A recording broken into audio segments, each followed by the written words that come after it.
want this video to act as an introduction to the exam questions of the topic functions from algebra. So this first question I want to take you through is all about evaluating our functions. And that just means wherever we see an x in our function, we're going to replace it with what we're given inside the bracket. So in this case, 4 is going to replace this x next to this 3. So let's go ahead and start by writing out f of 4. Like I said before, whatever's in our bracket, we're going to replace it with the x. So we're going to have 3 times x, which is 3 times 4. So 3 and then bracket 4.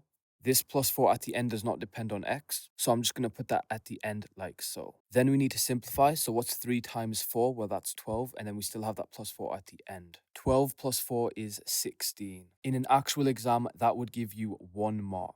Now, if you go to part II, it's the same exact question. Some people get confused, but if you follow along with what I said by subbing whatever is in the bracket for your x, you won't go wrong. So again, let's start out by writing out what we're evaluating. So this is f of x minus 2. It's the same function, so the only thing that's changing is what we're subbing in for x. So we still have that 3, but this time instead of multiplying by 4, we're multiplying by x minus 2. And then again, we still have that plus 4 at the end. We need to multiply out this bracket like so. 3 times x is 3x, and then 3 times minus 2 is minus 6. And again, that plus 4. At this point in an exam, we'd only be given 1 mark. We get a final mark for simplifying this whole expression. So we only have one x term, so we're going to write that straight away on the answer line. And then we have 2 number terms, minus 6 plus 4. Very quickly, if you can't add negative numbers together, we're starting at minus 6 on the number line, then going positive 4 times. Like so, we'd end up at minus 2. So these together add up to minus 2, and that is our final answer. In an exam, you would be rewarded with 2 marks.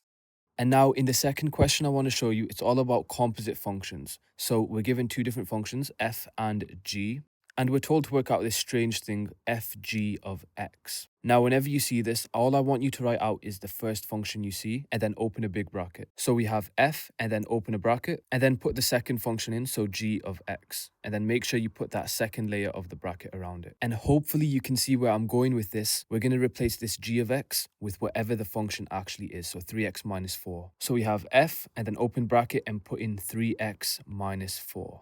And now this question has turned into exactly what the first question was about, evaluating this. So in the function f, we're going to replace x with whatever we see in this bracket right here. So that's going to become 2 multiplied by 3x minus 4.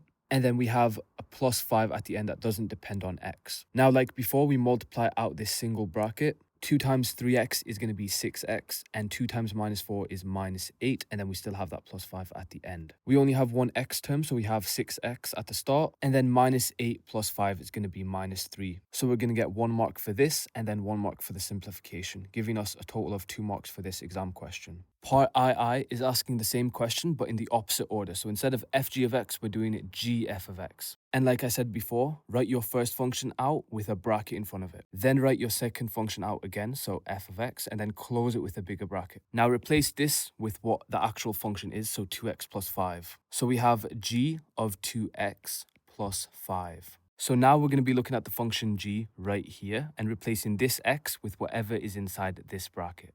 So that's going to be 3 multiplied by 2x plus 5.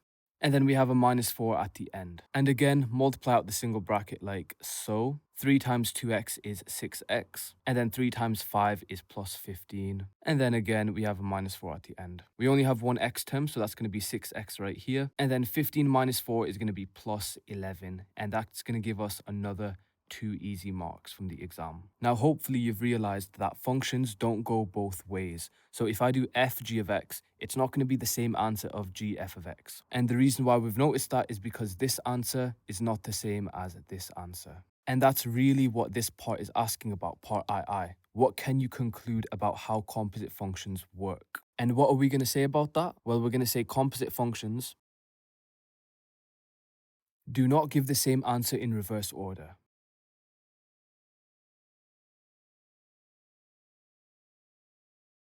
And finally, the last type of question I want to show you is about inverse functions. So this time we're only given one function, f of x is equal to 4x minus 2, and we're told we need to find f of minus 1 of x.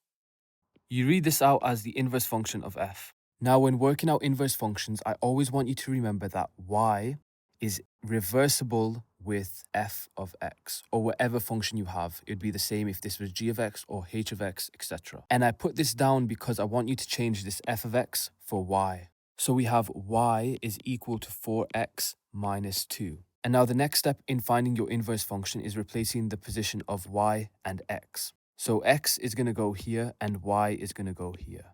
So we write x is equal to 4 times y minus 2. Now that we've changed their positions, we want to rearrange this equation to make y the subject. So we're going to start by taking this 2 over to that side. And the way you take that over is by adding the 2. So we have x plus 2, and then on the right side we just have 4y. And we want y, not 4y, so we're going to divide both sides by 4, giving us x plus 2 all divided by 4 is equal to y. And like I said before, y is reversible with f of x. So we have f of x is equal to x plus 2 all divided by 4. Now there is one final thing I need to write before I get full marks, and that is simply that minus 1 on the top. And in an actual exam, you would get 3 marks for finding the inverse function. And finally, nice and easy, all we have to do is evaluate f minus 1 of 4. We always start by writing out what we're evaluating, so that's f minus 1 of 4. And like we've done with every single question before, we're going to replace this x with what's inside this bracket. So this is going to become 4 plus 2 all divided by 4. The top is going to become 6 and the bottom stays as 4. Simplify the top and bottom, divide both by 2, giving us 3 over 2 as our final answer. And again, in an exam, you'd be given 1 mark for this. So that's the end of this video, and I hope it helped as an introduction to the exam questions of functions.